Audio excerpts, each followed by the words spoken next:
Hi, everyone. Laura from Helm, and I'm here to welcome Jenny Blake. Jenny is an author and podcaster who runs a media and IP licensing company. She loves helping people move from friction to flow through smarter systems powered by delightfully tiny teams. Earlier this year, she launched her award-winning third book, Free Time: Lose the Busy Work, Love Your Business. She's also author of Pivot, the Only Move That Matters in Your Next One, that won the Axiom Award for Best Business Book in the career category upon its release in 2016, and co-creator of Google's global drop-in coaching program, Career Guru. She hosts two podcasts with over 1.5 million downloads combined: the W3 award-winning Free Time for heart-based business owners, and Pivot with Jenny Blake for navigating change. Today, we're going to be talking about your latest book, Free Time: Lose the Busy Work, Love Your Business. And in the audience today, we have many accountants and bookkeeping professionals who are operating their own business while providing services to small businesses. And Jenny, I can't thank you enough for joining us today. When I read your profile, it's just pretty awesome to have you share your time with us. So thank you. Well, thank you so much, Laura and Kelvin. Trent, I'm thrilled to be here. Thanks to everybody who's here with us. This is such a perfect time of year to have a conversation about free time and how to set more of our time free in 2023. So thank you for having me. Yeah, no, awesome. Yeah, you're right. This time of year is really interesting for accounting and bookkeeping professionals because, one of the first things I hear from people I'm talking to is, I'm swamped, it's tax season, I'm on a deadline. Like, they're time stressed all the time. And so, and right now we're approaching, the year end and things get really busy. So, in your book, you talk about free time, and I'd like you to just maybe share with us what your definition of free time is. Well, of course, one way to think about free time is what we do when we're not working. It's time on the weekends, maybe, if even that. Sometimes when you run your own business, it can feel 24/7. But I love to think about free time as a verb. It's a skill. It's a muscle that we build and one that we can get better at. So how do we get better and better at freeing our time through smarter systems? One of the ways that I think about that is the question, what small steps can I take today to free my time far into the future? And when we think that way, free time is not just a luxury that pops up when we get fortunate enough to not have work crammed into every crevice, but it's a muscle that we build and that we teach our team members to build as well, which is that how do we get better and better at freeing our time as a verb? Mm-hmm. Yeah, that's really interesting. And, you just mentioned the team members as well. And, when you and I met just before and we're chatting, you mentioned that, you kind of advocate that team members, sort of learn about the concept as well. Yeah, because it's the business owner, we're all juggling so much. And it's really easy for the business owner to get bogged down doing everything, or even just being the one that has to remember and delegate everything. That can be a cognitive tax in and of itself, that you may have a team of contractors that you delegate things to, but you're still at the end of the day, the one who is keeping it all on track. And there's a chapter in the book called Chief Everything Officer. Or I realized when I brought on some part-time team members, I became the all-seeing question answerer, that all of a sudden I was thrilled that I had a team to delegate to, but then I was being peppered by questions and it was death by 1,000 question cuts. And so if you're someone who, Laura, you mentioned some of the stresses of tax season or year-end bookkeeping and just these surges. And I know that in this industry, there are such ebbs and flows, but I know just from working with my own tax and bookkeeping professionals that there are times where it's just, you must feel absolutely swamped and underwater.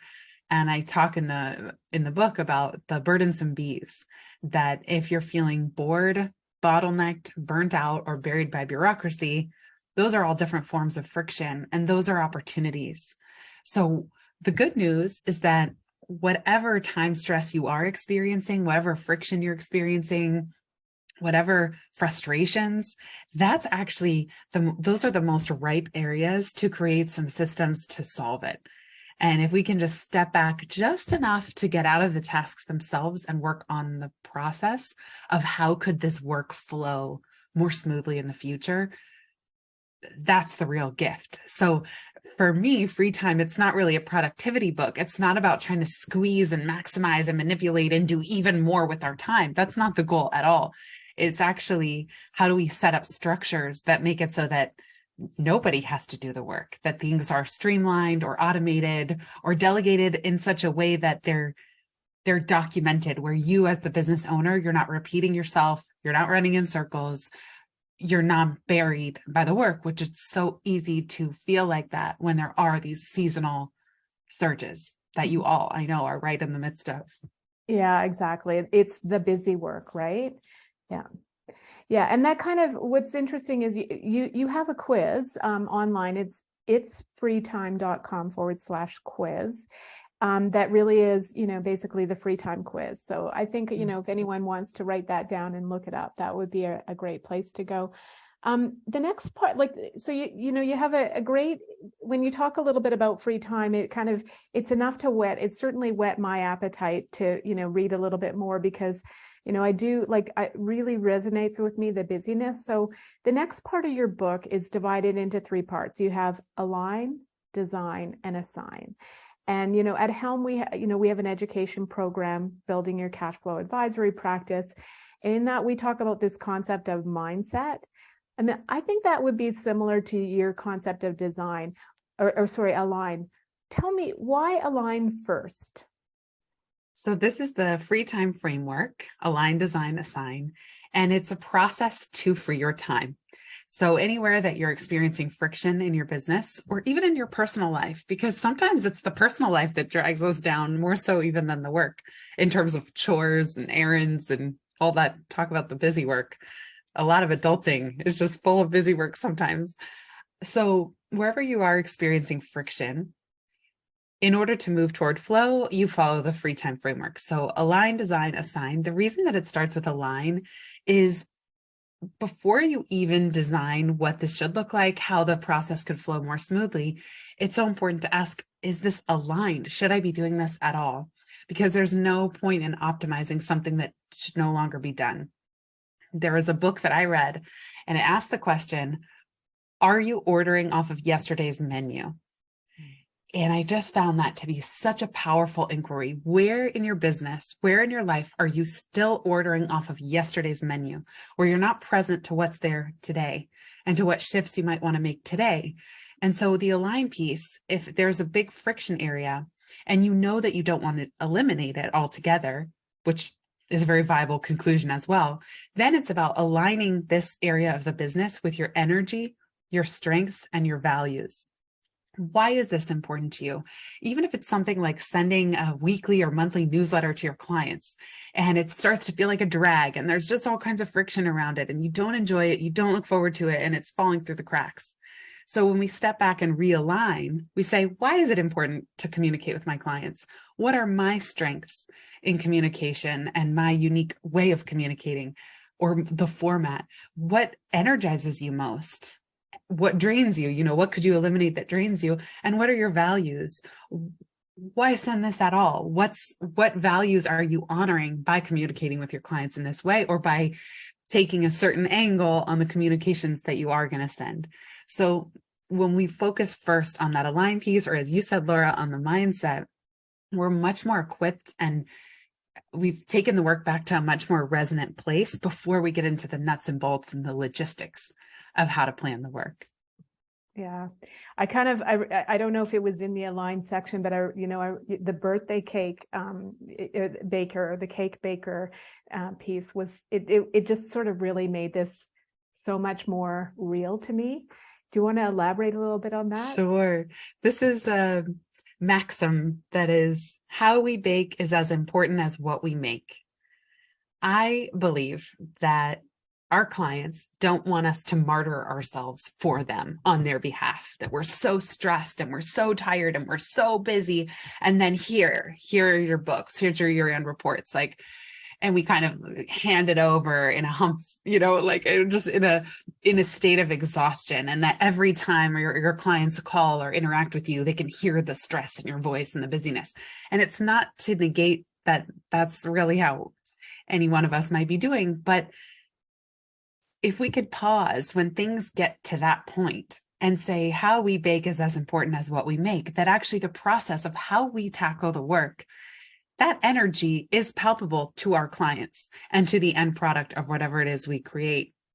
And I know just from working with my own tax professionals and bookkeepers over the years, it's stressful as a business owner handing over numbers and feeling, oh, am I going to be judged? But not just that, it's like it helps everybody that there be some joy in the process and that you can find or reconnect with the joy of what brought you to this work in the first place. And so the example I share in the book, Laura mentioned the cake baking, is imagine you go to a friend's house and they're just sweating and miserable and like practically on the verge of tears. And then they hand you a piece of cake and you feel all this pressure and they go, how is it? Do you like it? And you just feel so guilty even as the friend eating this piece of cake, compared to another scenario where you walk into your friend's house and they're singing and there's music playing and they're creating this cake with so much good cheer and energy and their own unique genius and creativity. And then they hand you this piece of cake and they're just so delighted to offer this to you. Which piece of cake is going to taste better? And I would almost certainly say always the second one. Yeah, I totally agree. The section on purposeful intentions and permission to say no. I like that section a lot. Did you want to go into a little bit more? Yeah, I think that it's so easy to get caught in the riptide of reactive work where, and the reason I use that phrase is that's how I felt even 2 weeks ago. I felt like I'm being pulled in a riptide here of reacting to people. And it's so easy for even our calendar, something as simple as our calendar, which is not simple at all. Our calendar represents our time and how we're allocating our time. But if you're only reacting to requests and to clients and to what everybody else needs, and when it's ideal for them to meet with you, your calendar gets splintered into what researchers call time confetti. It's just a bunch of disparate bits and pieces all over the place. And that's a huge contributor to feeling time stressed, to feeling distracted, drained, and that you're just jumping from one thing to the next, skimming the surface, never really able to just focus for deep periods of time and really get things done. And I don't have to tell any of you that if you were going to prepare a year-end package for a client, if you could just have 3 focused hours, or fill in the blank of how much time that might take, it might be 10 hours, but maybe it's in micro sprints, you're going to get so much more done when you can just put your head down, do the work, rather than trying to get in 20 minutes here, 20 minutes there, and another 20, and then multiply that times 10 or times 20 or 50, however many clients you have. So this idea of being purposeful and being intentional, you can design your calendar now. And I really encourage everybody to do this as an exercise as we start to close out the year. Block off your calendar now for the entire year ahead, for all of 2023. So for example, I realize the holidays are so hectic that I prefer to block off. Nobody's able to schedule meetings from mid-December to mid-January. And that worked so well for me one year that I set it on auto recurring. So now it's just an indefinitely recurring block on my calendar that says do not schedule, and I never have to think about it again. And that's what I mean about taking steps now that frees your time far into the future. Already I know that my calendar in December of 2023 and 2024, it's already going to have do not schedule blocks for the second half of December and the first half of January. I also block off all of August in advance. I also block off the day after holidays because I realized here in the US, we just had Thanksgiving. Always the Monday after a holiday, or if the holiday itself is on a Monday, I notice myself, I never want to go back to work the next day. I always wish I had just one more day where I didn't have any meetings. So now I've started blocking myself an extra day after holidays. And it recurs annually. And it's not that you need to keep all this. I know what I'm describing might feel very luxurious and overly spacious. But when everything is blocked to your best energy and strategic and creative thinking, you could always make exceptions later, but at least you're having to make an exception for a client. You're not letting clients dictate and design your calendar by default. Yeah, no, that makes so much sense. I know when I read I love that you also talked a little bit about how it sounds very luxurious, but that there is room to be flexible. And so if you have your calendar open, it's going to fill. And so you have a choice between blocking it off and using that time on choosing to use the time or letting it fill. And when I used to have one-on-one clients, even working with corporate clients or doing sales calls with potential clients, I remember early in my business, I thought, well, I need to be available Monday through Friday, whatever time a potential client or current client suggests, I should accommodate. And that in my mind, I should just be available, whatever anybody wanted. And then I realized that's really not serving anyone. And that as a business owner, I need to have enough time to work on the business, as Michael Gerber would say, not just in the business.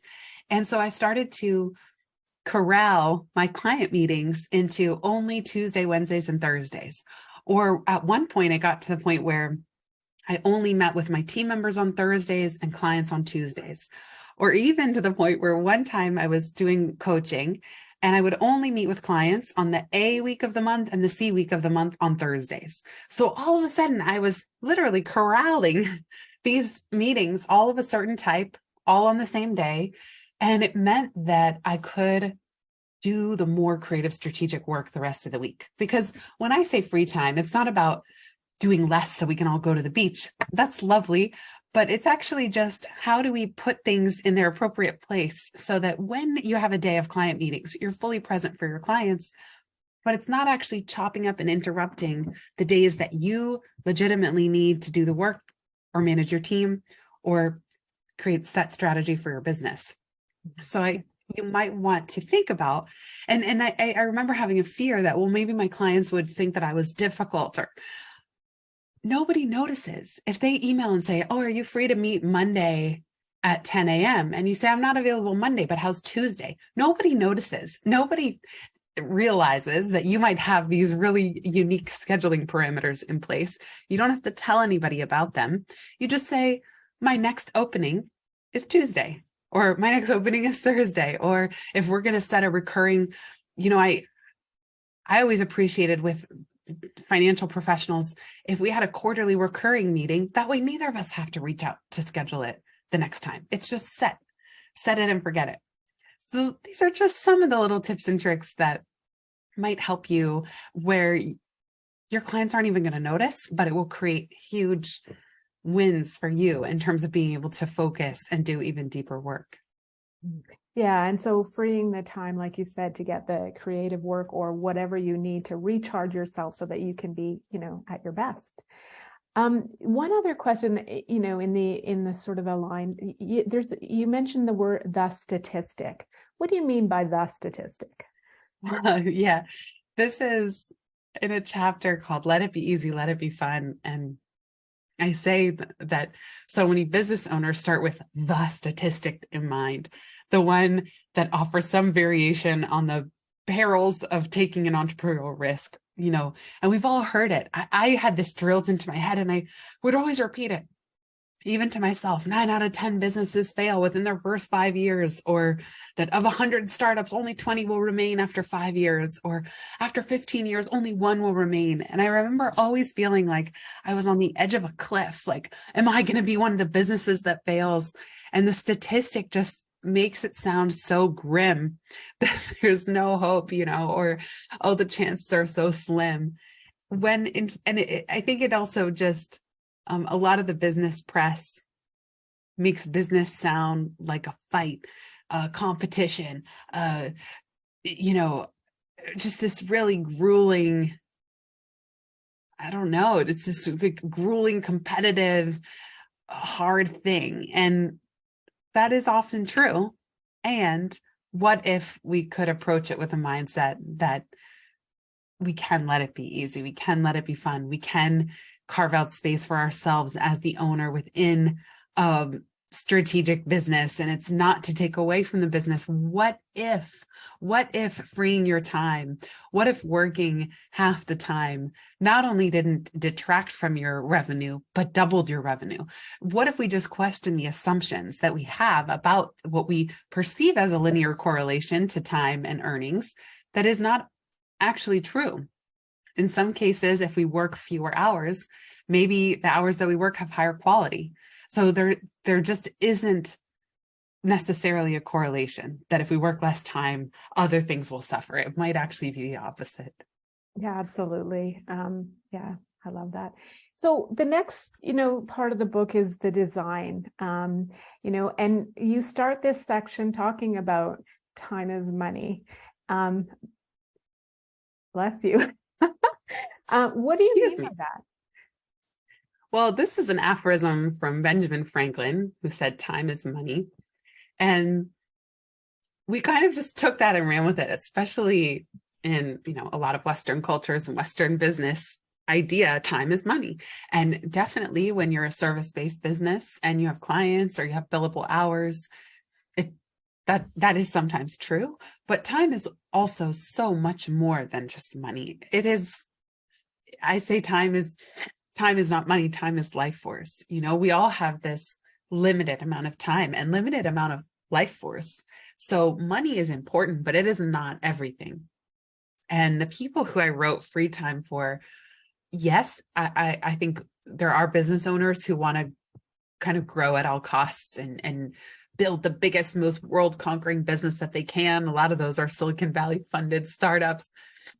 But for some of us, we're optimizing for high net freedom as much as we are high net worth.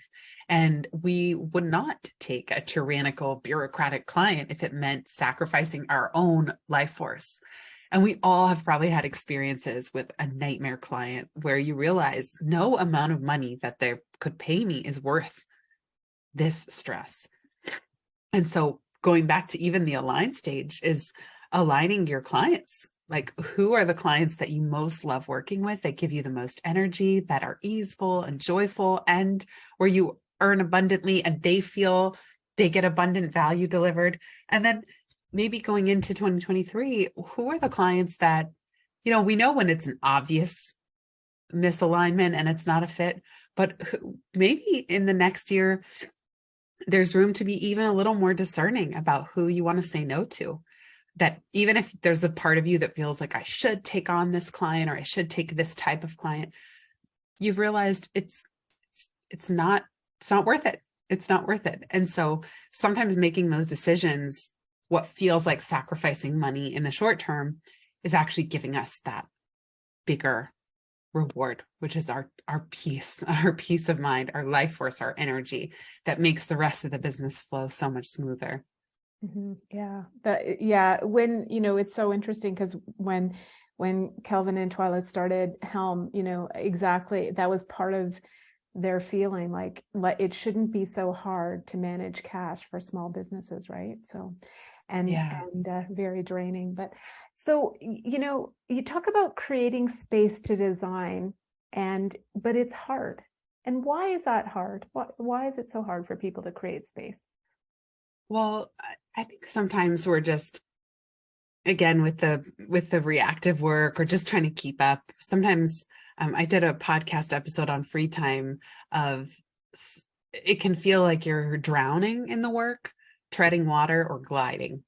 And so when you're drowning, it's really hard to work on process and design things and document everything. You're just struggling to keep up. Treading water, you're kind of staying in place, but you're not necessarily making improvements for the future. And then gliding is like when you're really got your free stroke down and you're gliding through the water and really in a flow state with your business. So with design, the three parts of the design stage are: before you or anyone on your team starts the work, design your ideal outcomes from any given project or business area, the ideal impact that you want to have for your clients or your team if it's internal, and then designing the process. So the reason it can be hard is sometimes we just go and do the work on autopilot. But if you can step back and say, what does success look like when we're finished? And what is the ideal way that we tackle this? If I could craft my ideal approach, like even as you approach tax season, you've all been through it before. You know what works and what doesn't. And so maybe just before entering, and I know we're already at the year end, but just before entering the next big surge, that you step back and you say, what would success look like here? How could I redesign this process so that it flows even more smoothly than it has in the past? What would need to happen? What does success look like? And you just take a few moments to visualize that. You will then be much clearer, and you'll know who you can ask for help as well. I say, no one in my business works full time, including me. I don't have any full-time employees, but I do think it's so important to free your time by getting help where you can. And that's part of designing the process so that you're more effective when you do delegate. Yeah, for sure. Yeah, you have this drained versus delighted gauge, and you touched on that when you were going into the flow, but like maybe just talk a little bit about that. Yeah, well, it's just being an observer, even as you go through the next few weeks, as we wrap up the year, or looking back on all of the previous year of 2022. Where are you drained? What's draining your energy? What's neutral? And then what's energizing or delightful? And sometimes if I just prompt you, you'll think of a few obvious things right now in the moment in your head. Those are the obvious ones. Those are the things you already know about yourself. What I have found really powerful when I do this exercise, even getting out a piece of paper at your desk and tracking over the next 2 weeks, you can discover so much more nuanced observations about things large and small. And just as you go about your day or your week, you say, aha, here's another drainer, or aha, this is delightful. Oh, you get off the phone with a client. This is exactly who I would love to attract more of, this type of client. So being an observer in this way and intentionally observing, not just off the cuff trying to remember, can be a really powerful exercise to help as you realign and redesign some of your business process. Mm-hmm. Yeah. And I read that you said that you were sometimes exhausted after reading a business book, and when I read your book, I wasn't. I mean, it's very conversational, like we're here now, but it's super actionable. Do you want to elaborate a little bit on why free time is different? Oh, well, thank you, Laura. I'm so honored that you enjoyed it. Yeah, I feel like, again, so many business books take themselves very seriously. And as a business owner, sometimes we can feel guilty, or I don't know, I've berated myself. I should be farther along. I should have this ironed out already. I should have this figured out, or I don't know. They're just, I love business books, and I've read many of them, especially the ones in this kind of systems operational efficiency space. My goal with free time was to, even in the writing style, even in the metaphors, like cake baking, to just have more fun with it. And partly so that even if the business owner already has these skills of systems thinking, that if a team member were to read the book, they would feel engaged and they would learn and they would understand. Because it's one thing for the business owner to be adept at systems thinking, but then it doesn't really do you much good if your team is draining your time, or because of the way that they're working, or just a lack of skill on their part about how to take small steps today to free their time far into the future, or how to document their role or document the work so that you're not repeating yourselves. And so that was part of my goal with free time. I wanted to create the guide to this is how we work that a business owner could just hand to their team. And I just visualized setting all those business owners time free in doing that, because they could give this to their team and say, here, this is how we work. And then it would be engaging enough that team members would stick around to read it. For sure. And then you end up with a common language, right? And when there's a common language, there's safety, because you're like, oh, this is, that people know why they're doing something in a certain way, why it really matters. Because getting systems, the hardest part about it is the people side. It's not the technology piece, right? Yeah. And sometimes people just hear the word systems and then cringe or say, oh, I'm not good at that, or I'm not good with software or technology. And that's not that's not what this is about, So I think sometimes people might not get excited by what the book is really about, which is operational efficiency. Maybe this group, maybe you all would get excited about that. But I think what you said, Laura, about having a shared language, I've tried to create kind of catchy, memorable things as well. So for example, every question lives 3 lives.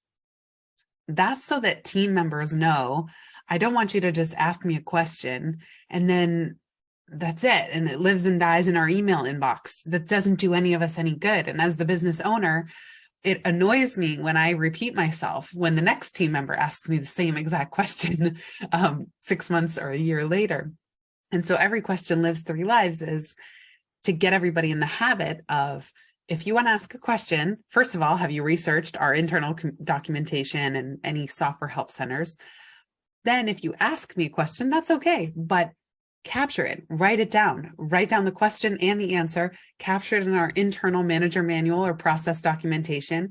And then the third life of the question is there anything client facing that we could put on the website to clarify this for our clients so that they don't even have to write in to our main inbox? They can get the answers that they need for themselves and empower them to answer their own question. And whether it's empowering clients or team members to do this, I have found that they are so much happier when they can answer their own questions rather than going about the work feeling confused and they don't know where to find anything. Yeah. Yeah, that's so powerful. I mean, if you just think about it, if a client has to ask a question and then the employee has to ask a question, it's like a broken telephone, right? And not taking it backwards and going, well, if one client asks that question, good chance another one's going to have the same question, or good chance another employee. So I love that. So a question has 3 lives. Yeah, each question lives 3 lives. Each question lives 3 lives. Yeah, no question should go to waste. Like every single Q&A should make our business smarter. The documentation, because no information about the business should live in anybody's head, including the owner, including the team. So I use Notion for this. But I call it it's the externalized business mind. Mm-hmm. So I think that's another really important component. If you don't already have something like that, I created something called the Free Time Operations Dashboard. You don't have to use that. You don't have to use Notion, but something that's a centralized hub for all the information about how to run and operate your business. It's so crucial because that's another way to reduce that sense of busyness and time stress, because if the owner has all the answers, there'll inevitably be the bottleneck. Yeah. Yes. IFTTT. What does that stand for? That stands for if this, then that. And it's now there is a software company, or they've been around for a while. But before it was a software company, it was a programming term, which is if this, then that. And it's a way to create automation. And so there's this agile development quote that I love. Each time you repeat a task, take one step toward automating it. And so this is another opportunity to free up time.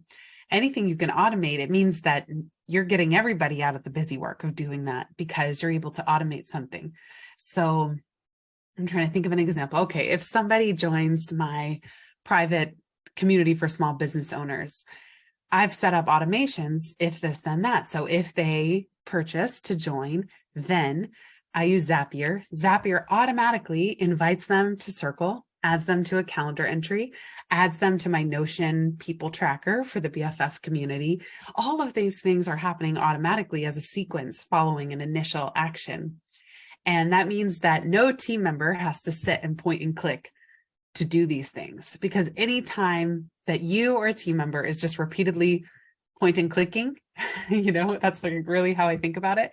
Those are things that are often ripe for automation. Yeah, absolutely. And just so everyone knows, we will be having Q&A at the end, and please feel free to put any questions you have into the Q&A section. And maybe let's move on to the next part, which is the assign. And I love this.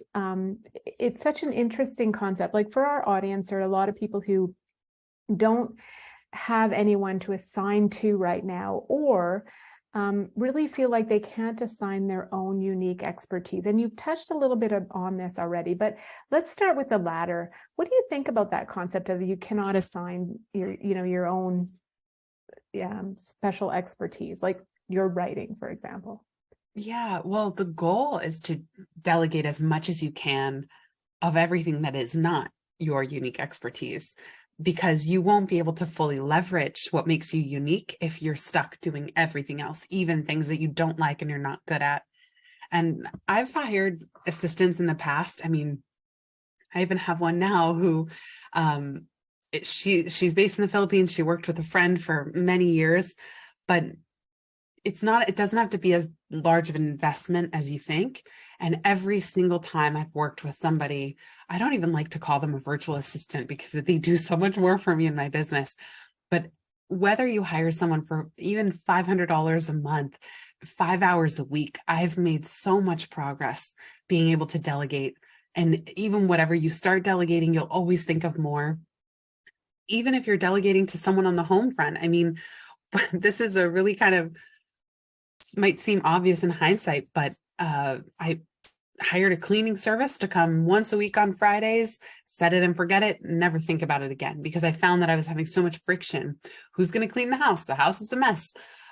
Should I text the cleaner? Oh, they're not available. Oh, I was always doing this ad hoc thing, and I was just always living in a kind of subpar state because our house was always a mess. And now it's just set it and forget it, hired a service. So that's delegating. That's me delegating something on the home front that's going to free me up to work in the business, because I'm not the best person.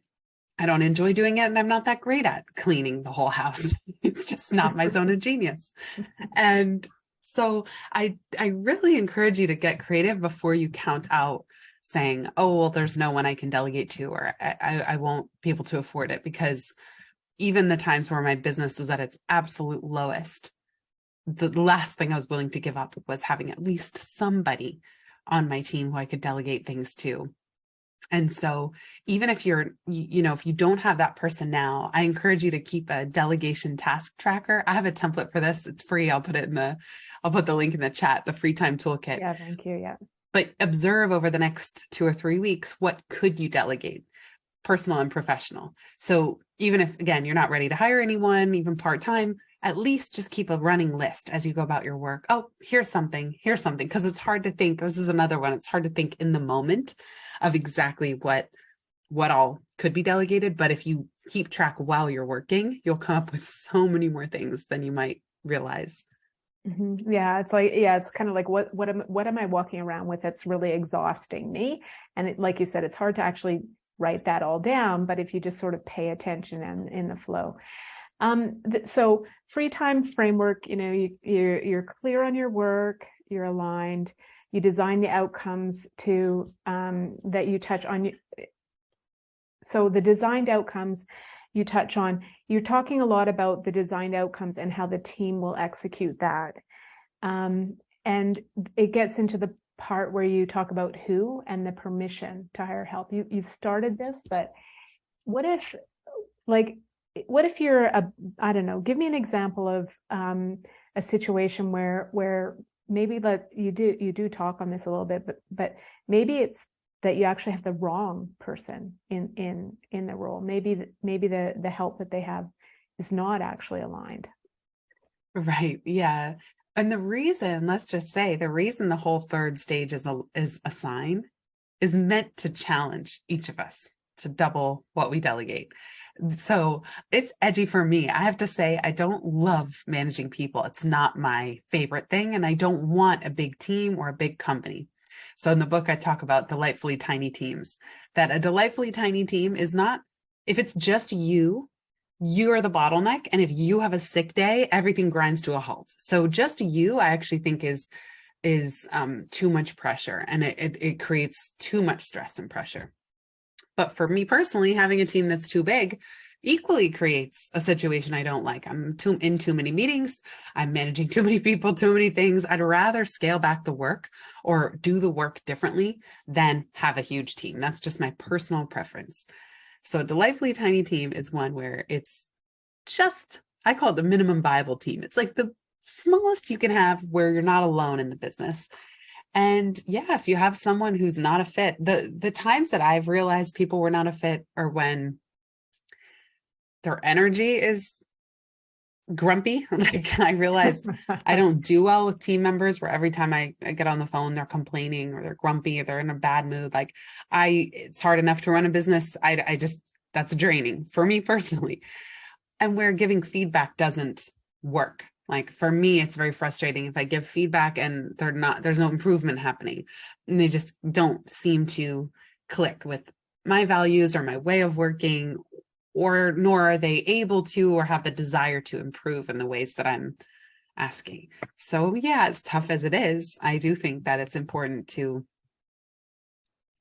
transition, I think those people are probably not best served on your team either. If you're noticing it, it's likely that they are too. But I still think this assigned stage is so crucial, just who will do what by when, and how can you delegate every possible thing that isn't unique to you and your biggest strengths. Yeah, you talked a little bit about somebody who, she's a project manager, but ultimately was acting as an agent and didn't even know it, and actually loved it. So it does talk a little bit about, because team members will have a passion. It just may be that their passion doesn't align, but they will have a passion, and so and be able to do some pretty amazing things. Yeah. And even if you're just starting to delegate to someone, I call it the Cyrano strategy, where you might still be whispering to them in the bushes what to say and how to interact with your clients. But there's something very freeing about not being the one. Like if you're the one responding to all inbound potential clients and emailing back and forth and then scheduling with them and then getting on the phone and then doing what you do best, which is the strategic advice. Mm-hmm.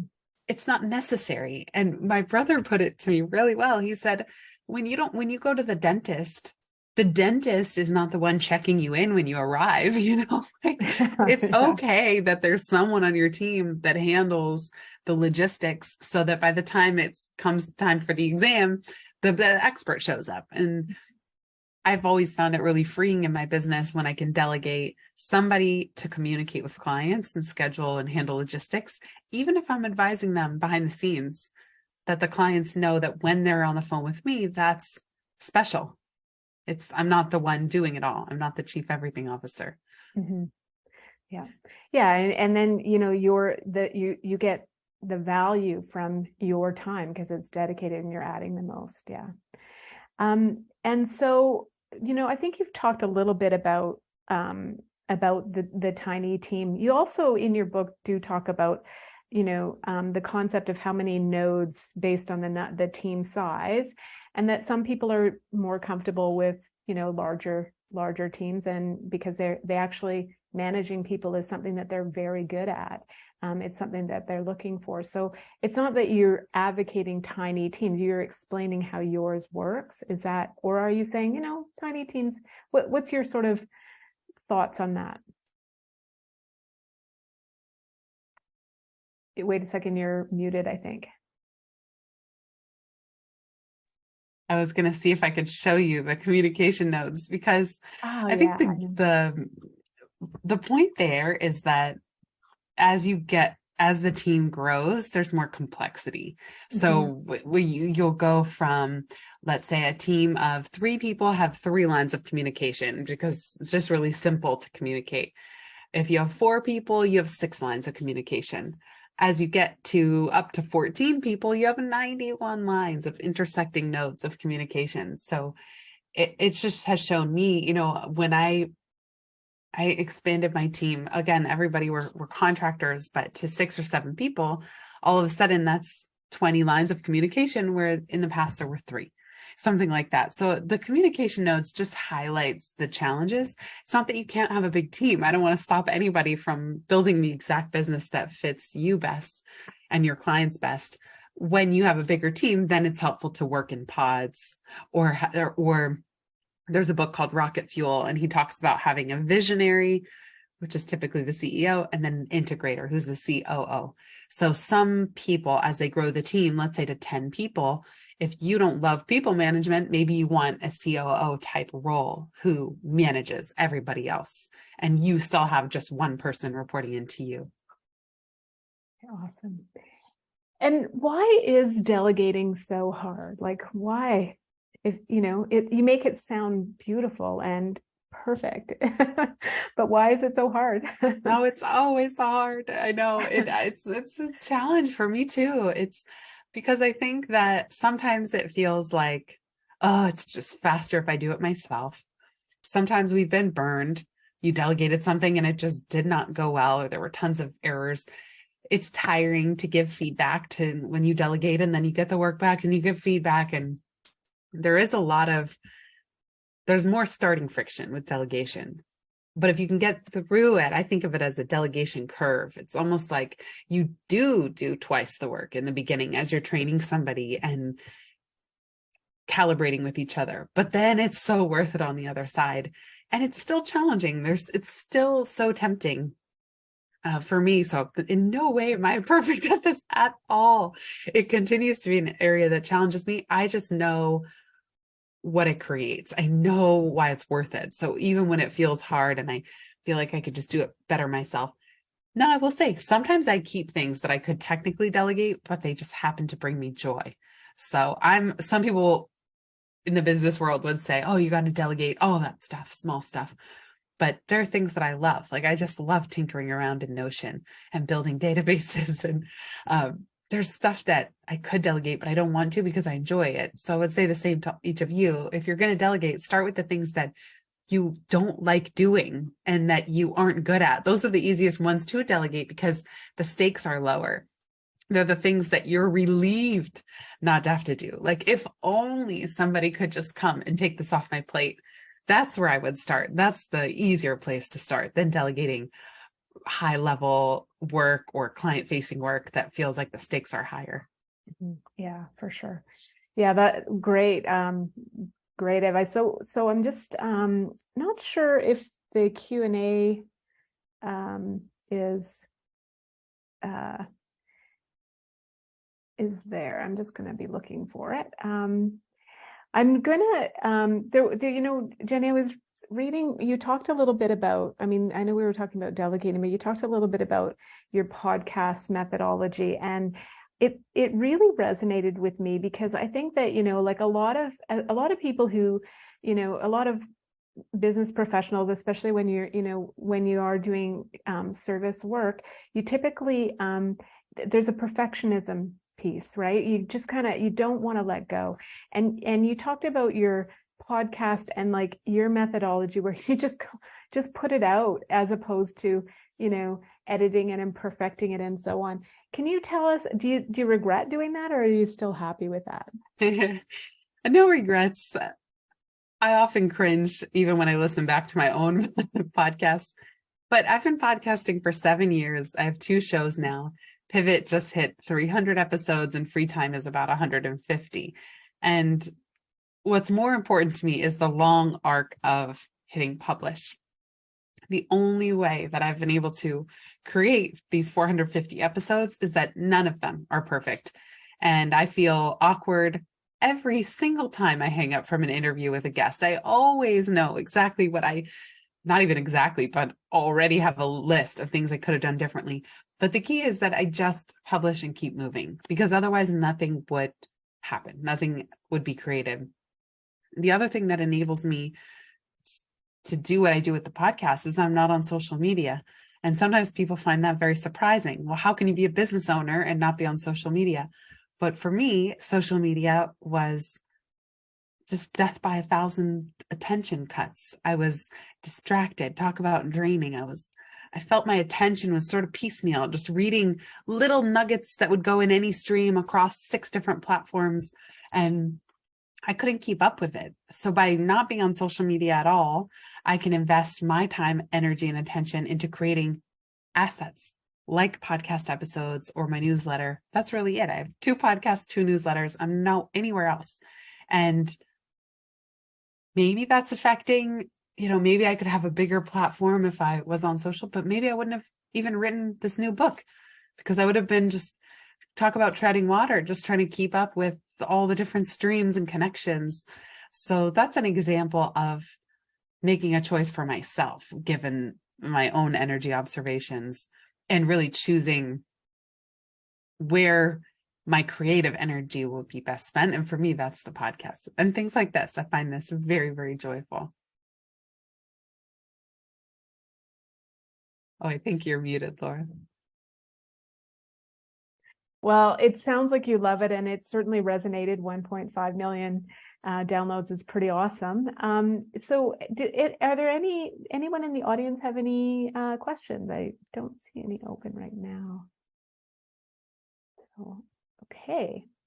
I'm going to, so you mentioned the toolkit a couple of times. Could you put that in the chat for people? Because, the toolkit is pretty awesome. And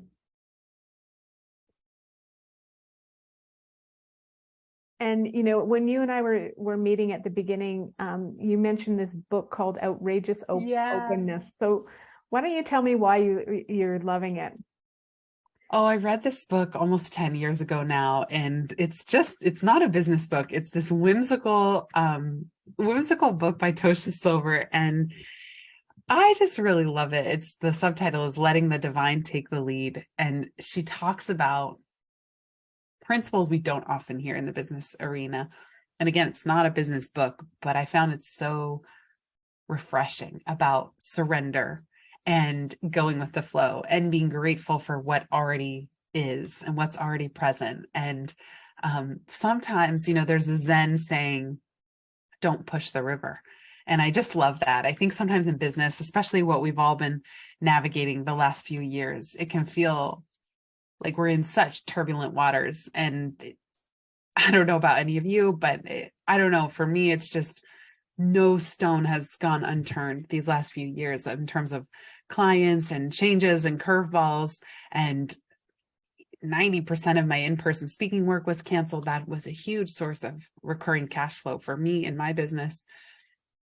So Outrageous Openness is a reminder to trust in the flow and also to observe when something is no longer in flow. And again, I mentioned the example of clients that are no longer aligned. I've had clients where they were a dream client for the first 2 or 3 years, and then something shifted or their business changed or the personnel changed. And it just, for years, it has been almost felt like an uphill climb. And I think just being willing to say, oh, this isn't aligned anymore. And something like Outrageous Openness, it offers so many of these great little essays to help with that type of mindset. Well, Jenny, I'm glad that you're open to being here today, and we really, really do appreciate you being here. I see you did put where to get your book in the chat. So and it's Free Time. Oh, and that link I put was to Outrageous Openness. I'll put the link to Free Time in the chat as well. So I guess I'm gonna have a hard time sharing. I wanted to give you the link in case anyone had trouble finding. It was such a gem of a book. That's awesome. Yeah. Thank you so much for having me. Yeah, such a pleasure meeting you, and I really, really did enjoy your book. We're gonna apply it. Thank you. Thank you so much. Thank you. Thanks everybody for being here. Have a great rest of the summit. Yes, thank you. Boot camp. Thanks, Jenny. Thank you, Calvin. Thanks, Trent. Bye, everyone. Bye-bye.